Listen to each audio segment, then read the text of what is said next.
Hallo Leute, wie die Zeit vergeht, es ist schon wieder ein Monat rum und es ist Mitte Oktober durch, also Zeit für das nächste Monatsupdate.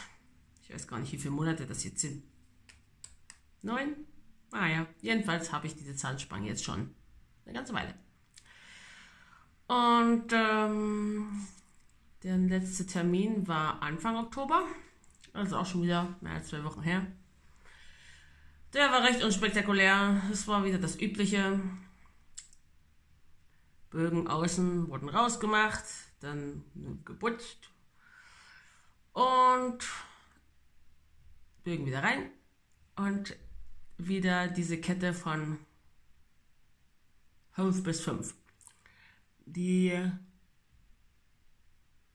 Fünfer, die da auf beiden Seiten, müssen immer noch rangezogen werden. Der hier ist schon fast dran. Der hier hat noch eine Lücke zum Vierer. Also ich denke mal, es dauert noch ein bisschen, vielleicht noch 2 Monate oder so, bis sie dann auch ran sind. Und wenn die ran sind, dann werden die Sechser nach vorne geholt. Ich habe ihn also gefragt diesmal, wegen diesem Zahn, der hinten so quer steht. Da hinten der Siemer. Und so eine richtige Erklärung hat er auch nicht dafür gehabt, hatte ich das Gefühl. Also der hat ja keinen Kontakt nach unten, also möglicherweise aus dem Grund ist er runter und hat jetzt Kontakt zu dem Weißezahn da hinten gekriegt und hängt deswegen so auf 7:30, weil er sonst keinen Kontakt hätte. Komischerweise hat der auf der anderen Seite aber das nicht gemacht, also der hat ja auch keinen Kontakt. Er meinte aber, das löst sich wieder mit dem Fortschritt der Behandlung. Also der Biss wird ja dann wieder zusammengeführt und ist ja auch schon dabei, zusammengeführt zu werden. Also die Lücken zwischen den Zähnen, zwischen den Zahnreihen sind nicht mehr so groß und ich merke das auch beim Kauen, also das Kauen ist deutlich besser geworden. Also ich kann auch wieder Brot essen, ich schneide es mir zwar noch klein und die Kruste durch, aber es geht wieder. Also es ist nicht mehr so die Vollkatastrophe, wie das am Anfang war. Das macht es ganz erträglich eigentlich.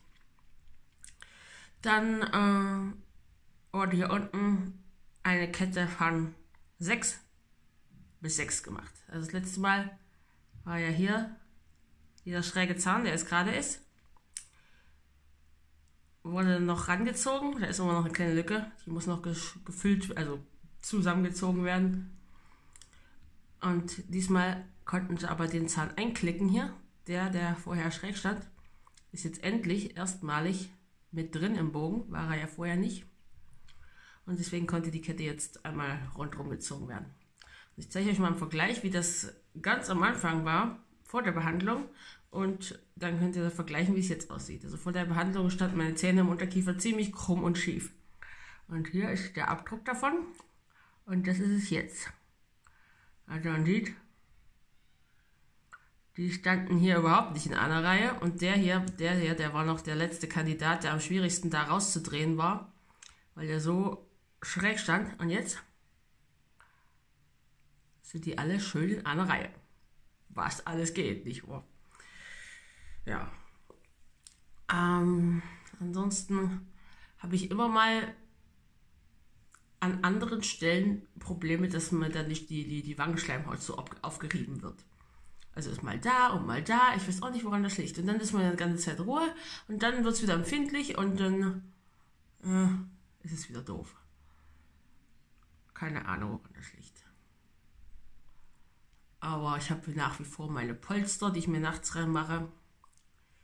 Und damit geht es ganz gut. Jetzt nach diesem Termin, es wurden ja hier oben, wurde ja wieder eine neue Kette und neue Kette springt neue Spannung rein. Also die alte Kette, die leiert mit der Zeit aus und dann hat die ihre Arbeit getan, aber mehr passiert auch nicht. Und die neue Kette zieht dann halt wieder weiter. Und dadurch haben sich die Fünfer wieder ein Stück nach vorne bewegt und das habe ich ein paar Tage später oder ziemlich sofort an den Aufbauten gemerkt, dass der Kontakt zu den Aufbauten nicht mehr gepasst hat. Also ich wieder Kopfschmerzen gekriegt habe und gemerkt habe, da ist ein Kontakt und da ist ein Kontakt, der da so nicht sein soll. Also habe ich wieder meine altbewährte Methode mit meinem Maniküre-Set eingeschliffen. Auf der Seite und auf der Seite, die vorderen. Den da und den da. Und jetzt passt es wieder. Also ich merke das ziemlich ziemlich gut. Also selbst so kleine Feinheiten, wenn es da noch nicht passt, das merke ich. Und zuerst hatte ich voll den Migräneanfall, weil der hier drüben ein einzelner Kontakt war wieder, weil der Zahn nach vorne gekommen ist.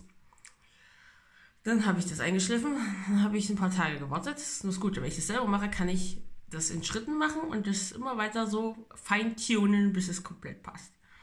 Das geht halt nicht, also ich könnte auch immer zum Zahnarzt fahren, ne? Aber ich habe halt keine Zeit, jetzt 1,5 Stunden Fahrt hin und zurück ans Bein zu hängen, jedes Mal, wenn es wieder nicht passt. Deswegen bin ich echt froh über meine Selbstlösung. Und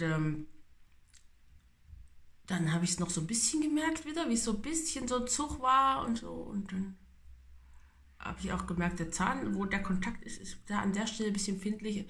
Und mit dem Blaupapier kann ich ganz gut sehen, wo genau der Kontakt ist. Ja, mich hatte da schon mal jemand gefragt, welches Blaupapier ich denn da habe, weil wohl nicht jedes Blaupapier geht. Aber ich habe eigentlich einfach so ein stinknormales Durchpauspapier von so einem Block. Also das ist so ein Anmeldeblock von dem Karnickelverein, wo ich mal war. Also ein stinknormaler Block, wo man was durchschreiben kann. Und davon nehme ich einfach so einen kleinen Schnitzel und damit gucke ich dann, wo der Kontakt ist, der mich stört. Und damit habe ich das jetzt wieder gut hingekriegt. Interessanterweise, ich merke das auch, es merkt man am ganzen Körper. Ich merke das nicht nur, dass ich Kopfschmerzen kriege, sondern ich merke auch, dass mein Körper sich wieder so schief anfühlt. Also ich weiß nicht, ob ich auf dem rechten oder linken Bein stehen soll. Und meine Halswirbel verknacken sich öfters mal, also dass sie so ein bisschen verrenkt sind und ich mich da wieder so richten muss. Also so eine Kleinigkeit wirkt sich auf den ganzen Körper aus. Und ich höre da mal ganz genau in meinen Körper rein und merke, irgendwas ist noch nicht. Und dann beobachte ich das so 1, 2 Tage und dann fühle ich hin, wo ist das Problem. Und dann meistens öffnet mein Kiefer dann auch wieder zackig, wenn es irgendwie nicht so hinhaut. Ja, also man kann es gut merken, ich merke es gut und wenn ich es behoben habe, ist auch wieder gut. Ja, viel mehr gibt es dazu eigentlich nicht zu sagen. Ich werde ihn das nächste Mal fragen, wie lange er denkt, dass ich noch in Zahnspange sein muss. Das habe ich nämlich schon spekuliert, aber ich denke mal, dass es nicht im Februar schon Schluss ist. Dann wäre 1 Jahr rum. Ich denke mal, es wird ein bisschen länger dauern.